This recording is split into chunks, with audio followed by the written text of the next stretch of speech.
let's learn what is law. There are two types of laws: scientific laws and the laws passed by our legislatures, like the Parliament in case of India or the Congress in case of US. Scientific laws are the laws that are discovered using experiments and they describe the natural phenomena around us, for example, the laws of motion, laws of gravitation, etc. But here, for the purpose of this video, we will focus on the laws passed by the legislature.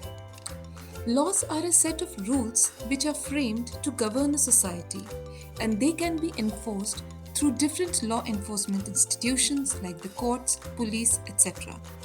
To enforce a law basically means to give force to it. That means to persuade people to follow the rules, and whenever there is a non compliance of the rules, consequences will follow.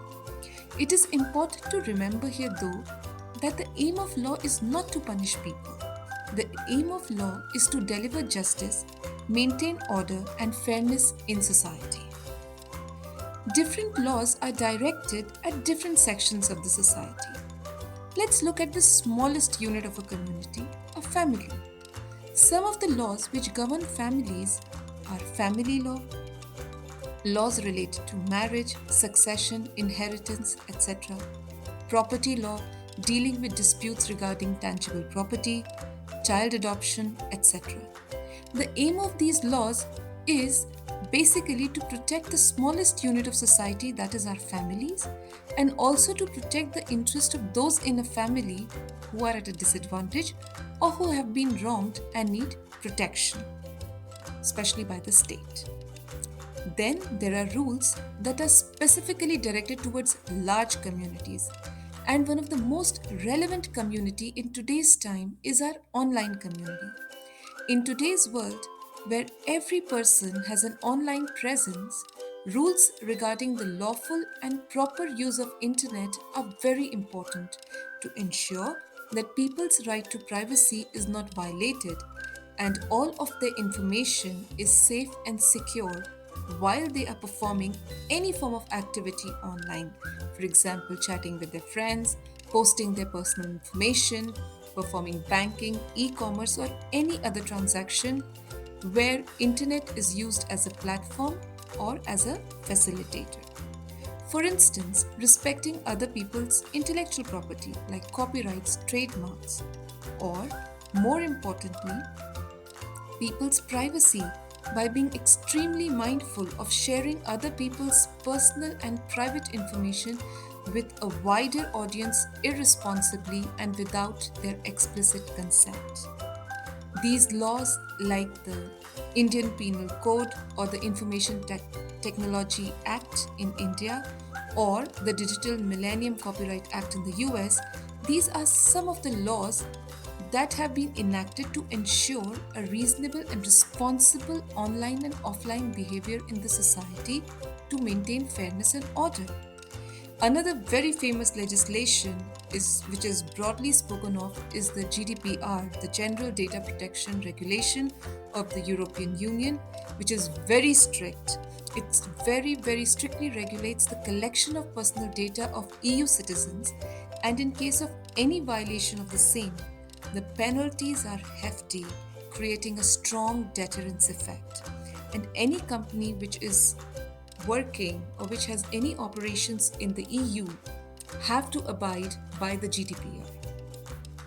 So all of these laws and many more which we will discuss in later videos are aimed at protecting the rights of an individual, and those miscreants who violate these rights are punished by enforcing the laws through legal or administrative measures. Now, friends, laws cover many different areas, but broadly can be classified under four main categories. Number one, constitutional law. Number two, statutory law. Number three, administrative law. And number four, common law. Common law part is basically relevant to all the common law countries. Now, constitutional law. Constitution is the most important document of any country. Constitutional law deals with the interpretation of the Constitution. Constitution is the basic framework of rights and responsibilities for the people of any country. It also defines the powers of the government, It talks about the separation of powers between the legislature, executive, judiciary. It is important that any law that is passed by the legislature of that country must adhere to the guidelines prescribed in the constitution of that country. Any law passed by the state cannot violate the constitution, and if it does, it can be struck down as unconstitutional and has to be repealed. Repealed means abrogation or recalling these laws, which can be considered similar to a situation where, for instance, a product in the market is defective and the company which manufactures that product recalls it from the market and the product is no longer available for sale. Similarly, when any laws that are passed by the legislative branch of a country are unconstitutional, then the law is repealed in entirety and is no longer valid, it cannot be enforced. So it's a dead law. And in case where only a part of the law is unconstitutional, that part of the law is repealed or deleted from the text of the law and does not have any more power and is declared invalid. Constitutional law is enforced through the legal system, and the aim of the courts is mainly to interpret whether any law or action of the government is consistent with the spirit of constitution or not. Second comes the statutory law. Statutory law refers to the laws created and passed by the legislature of any country. It can be at the central or federal level or at the state level. After being passed by the legislature, like the Lok Sabha and the Rajya Sabha in India, or the Senate and the House of Representatives in the US, or the House of Commons and House of Lords in the UK, the head or the executive of that country, say the president in case of India and the US, or the reigning monarch, as in King Charles currently, as in the case of UK, they have to give their consent to the bill. Once the bill gets a nod from the executive head, the bills turn into an act or law of the land. Some examples of a statutory laws are, say, the Civil Rights Act of 1964 in the US, which prohibits all forms of discrimination, be it on the basis of race, color, religion, sex, etc., or, say, the Clean Air Act of the US. In India, the Consumer Protection Act of 1986, which protects the rights of consumers, the customers, and provides them a redressal mechanism, are some of the examples of statutory laws. Let's look at administrative law. Administrative law relates to the activities of the administrative agencies of the government. Administrative agency refers to the different government departments or agencies that are created by the government to perform specific functions. The aim of these agencies is to protect public interest and to ensure that the laws are complied with by the people.